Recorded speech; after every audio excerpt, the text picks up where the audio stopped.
السلام علیکم ورحمۃ اللہ وبرکاتہ۔ کیسے ہیں جناب؟ آج ہم معاشرے کو جب دیکھتے ہیں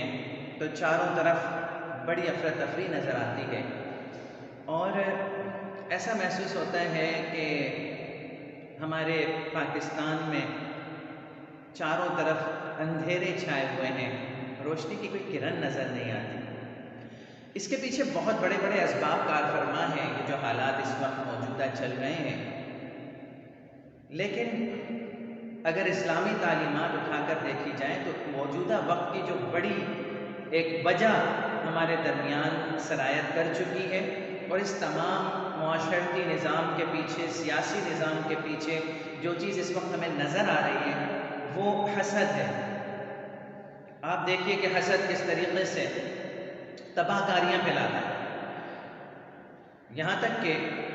جب حضرت آدم علیہ السلام کو پیدا کیا گیا تو یہ ابلیس تھا جس نے سب سے پہلے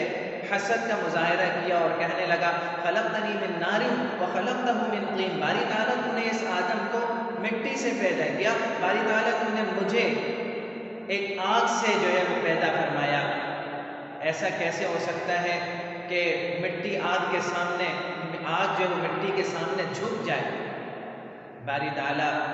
اس آدم کے اندر کون سی ایسی خاصیت تھی جو میرے اندر نہیں تھی؟ آپ نے اس کو خلیفہ مقرر کیا، مجھے نہیں کیا، میں اس کو تباہ و برباد کر کے رہوں گا، اس کی پوری نسل کو جہنم میں ڈال کر رہوں گا۔ حاضرین گرامی، وہ دن آج کا دن، شیطان اپنی مسلسل کارروائیوں کے اندر مشغول ہے، اور انسانوں کے اندر بھی وہ حسد جس کی وجہ سے اس کو راندہ درگاہ کیا گیا، اسی حسد کو پیدا کر کر کے چاروں طرف معاشرے کے اندر آگ لگا رہا ہے۔ حاضرین گرامی، آپ دیکھیے کس طریقے سے قابیل نے حابیل کو اس حسد کی وجہ سے قتل کر دیا، کس طریقے سے حضرت یوسف علیہ السلام کے بھائیوں نے حضرت یوسف علیہ السلام کے ساتھ سلوک کیا، کیسا بدترین سلوک کیا، کس طریقے سے یہودی جناب رسول کریم صلی اللہ علیہ وسلم سے حسد کی بنا کے اوپر اسلام لے کر نہیں آئے، اور آج تک وہ حسد کار فرما ہے۔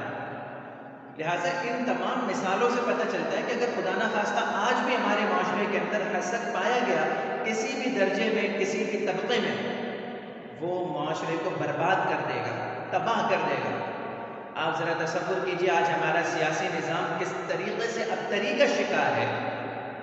انتہائی درجے کی ابتری، اور اس کے پیچھے حسد کہ یہ آگے کیسے بڑھ رہے ہیں، یہ کرسی تک کیسے پہنچ رہے ہیں، میں آگے کیوں نہیں نکل رہا، میں کرسی تک کیوں نہیں پہنچ رہا۔ وہ سب کے سب ان کے اندر کوئی ایبیلٹی نہیں، میرے اندر ایبیلٹی جو ہے بھری پڑی ہے، میرے اندر خزانے موجود ہیں ایبیلٹی کے، ٹیلنٹ کے، صلاحیتوں کے، میں ڈیزرو کرتا ہوں، باقی کوئی ڈیزرو نہیں کرتا، اور اگر کوئی ڈیزرو کرنے کی کوشش کرے گا تو میں اس کو نیچے دکھاؤں گا۔ حاضرین گرامی،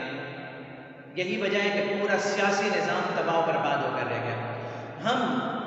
بحیثیت رشتہ دار ہونے کے، بحیثیت پڑوسی ہونے کے، بحیثیت محلہ دار ہونے کے، ہم جو ہے بعض اوقات دوسروں سے جلن محسوس کر رہے ہوتے ہیں، حسد محسوس کر رہے ہوتے ہیں کہ یہ میرا ہمزل، یہ میرا ساڑو، یہ میرا بہنوئی، یہ میرے چچا، یہ میرے تایا، یہ ہم سے آگے کیسے نکل گئے، ہمارے اندر کیا کمی تھی، اور اگر یہ آگے نکلے ہیں اب میں کوشش کروں گا کہ میں ان کو پیچھے گھسیٹ کر لے آؤں۔ اسی طریقے سے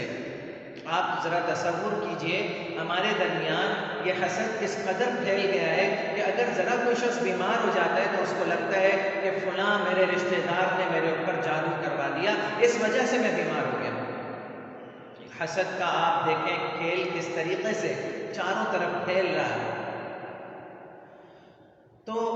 اگر ہم چاہتے ہیں کہ سکون کی زندگی گزاریں تو ہمیں ان جذبوں کو ختم کرنا ہوگا، حسد کے جذبے کو مارنا ہوگا اپنے اندر سے۔ آپ کو میں یہ عرض کر دوں کہ حسد دراصل اللہ کے فیصلے کے اوپر ناراضگی کا اظہار کرنا ہے کہ اس کو دیا مجھے نہیں دیا، لہٰذا اب اس کو جو اللہ نے دیا ہے یہ بھی میں چھین کر اور یہ بھی میں غصب کر کے رہوں گا، یہ بھی مٹا کر رہوں گا۔ یہ دراصل حسد،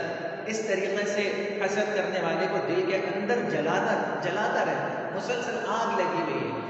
اب یہ شخص کیا کر رہا ہے، اپنی بھلائی کو، اپنے فائدے کو چھوڑ کر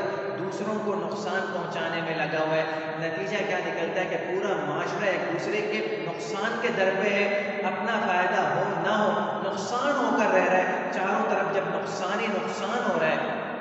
تو فائدے کی کوئی صورت نہیں، پورا کا پورا معاشرہ خسارے کے اندر چلا گیا۔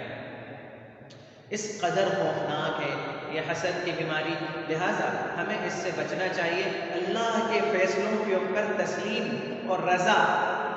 تقدیر کے فیصلوں کے اوپر راضی رہنا اور اللہ کا شکر بجا لانا، اور اگر کوئی مصیبت، تنگی، بیماری، پریشانی آ گئی تو اس کے اوپر صبر کرنا، یہ مومنین کے لیے راہ عمل ہے۔ اللہ رب العالمین مجھے اور ہم سب کو ان باتوں کے سمجھنے کی توفیق عطا فرمائے اور اس کے مطابق اپنی زندگی کو سنوارنے کی توفیق عطا فرمائے۔ وآخر دعوانا الحمدللہ رب العالمین۔